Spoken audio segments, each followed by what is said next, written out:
Hi, ito po ang sublimation machine namin dito sa Transfer 8999. Bali, ngayon po ay 4 days namin siya nagamit. And nakapag-run po kami dito ng 460 pieces. Nandito po ang aming printer head area.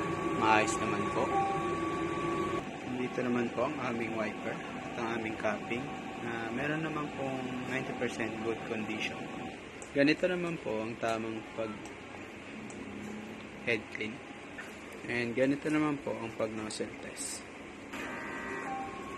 Ito naman po ang aming test spring. Andito naman po ang stock namin at unused na mga inks. Andito naman po ang aming media. Andito naman po ang aming ink tank system.